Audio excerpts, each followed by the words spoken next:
Okay, some of you moms and dads, the reason you're scared to death isn't so much what you have to say, it's what they're gonna answer back or ask you. Uh-oh. And that is really scary. But I'm telling you, we got a freebie here. Get out your pen and paper.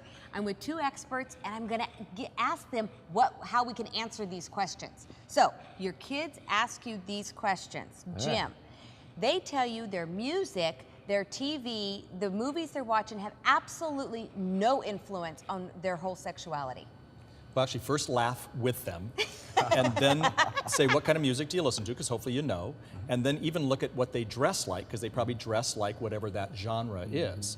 And then start talking about the fact that what you put into your mind oftentimes comes out. But not every bad song is bad. Right. But it's very important that they understand that what comes into their mind will eventually come out. Yeah, and listen, you and I both done a lot of youth work. And one parent was having a problem with the music that their kid was playing when I was a youth worker.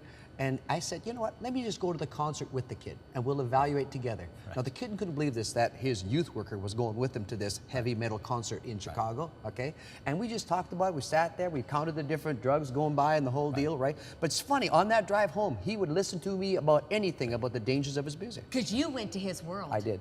Right. Wow, and that speaks loud. Okay, Dave, what about when they say, Mom, how far is too far? Tell me, how far can I go? Well, you got to work back from where you want them to end up being, right? But remember, we're trying to ultimately say the more you can save till after your marriage, the better. Okay, so that's one. But it's important to have age-appropriate involvement. And so you know, they should maybe be holding hands, you know, 15, 16, but don't be running to be parking. Everybody's assuming on the third date you're making out, right? I mean, you're going for it. First date. Well, okay. No, today it's first date. Okay, forgive me. But the point being, talk about age-appropriate involvement. Saving sex till later is the best thing, and that's where you go. Okay, but they're wanting some specifics too. Right. Well, I think kids are very legalistic when it comes to it. They're saying, how far can I go? Exactly. What's the farthest I could go and still be okay? So I think that's where, as parents, it's important for us to have these dialogue questions that just drive us crazy. Kissing, holding hands, hugging, fondling of the breast, oral sex, and actually demystify some of that kind of conversation, help them understand the sex drive issues. And then again, I'm with Dr. Dave here, you know, let's back it up a bit. And at young age, if a kid dates even at age 12, there's a 91% chance they're gonna have sex before they graduate from high school. So it's important for us. So even slow down the dating. Sure, absolutely. And if they're at 16, there's a much better chance that they're not going to have sex before they reach college. One good question, though, to throw in there, instead of, well, they ask, how far can I go? Say, well, maybe that's another question. How safe can you stay?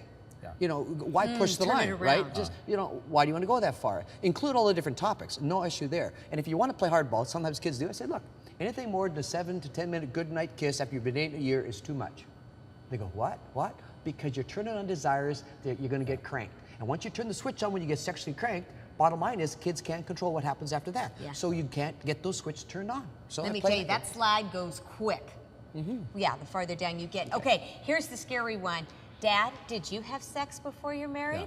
Well, here's the deal. I think we need to be honest with our kids. I think we need to be able to say, if we did, I think we need to be able to say, you know what, we didn't do this perfect. You don't give every story about it. We didn't do it perfect. And that's why I'm passionate about this, and you begin to go through it. That's right. So I think you're authentic enough. Don't lie. They're going to figure that out one day. But tell them the truth, and then tell them why you're passionate about it now in a different angle, and you're going to have to talk about some of the emotional consequences and some of the physical consequences and things like that. Beautiful. Woo. See, okay, that's scary. Okay, Dave, the big thing now is guy and girl sleepovers. No big deal. Why can't we do it?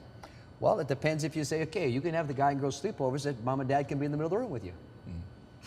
Well, I mean, bottom line is you've got issues going on. I mean, late night stuff. Most of the tragedies in life with teenagers happen after 12. I mean, you can say what you like, but a lot of the tragedies happen after 12. The car accidents, you look at the times they happen in, you look at the kids when they get pregnant, what time of night it was, all that stuff happens at night. And so, listen, we're encouraging healthy relationships. This is not about anti-relationships, but it has to be about healthy engagement. And not a lot of good happens after midnight. And so I would say, hey, bring a lot of your guy friends over, guys, bring a lot of your girlfriends over, and have parties up to midnight at our house anytime you want. But hold off the sleepovers. Okay, Jim, what about when they say, Dad, what about masturbation? Isn't that just normal, okay? Well, I have the answer. Ask your mother. That's kidding. A good one. A mentor of mine said 92% of all boys by the time they're 18 have a masturbation experience. The other 8% may be liars. We now know that 70% of girls do. So we've got to talk about the issue, and then we've got to deal with it. Is it normal? Sure, they have an experience. Is it always right when it's dealing with pornography and other issues? I'm not for that. I think you starve that.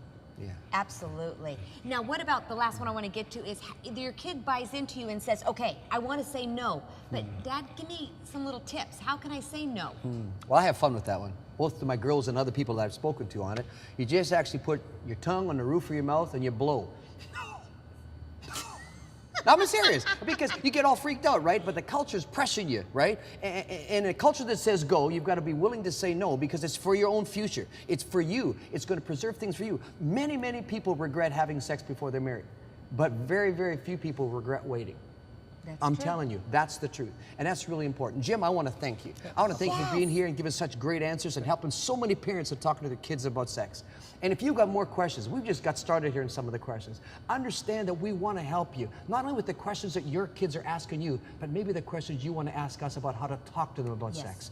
Give us your questions on the website, marriageuncensored.com, and stay with us for the bottom line, because we're going to clean it all up for you right there. Stay with us.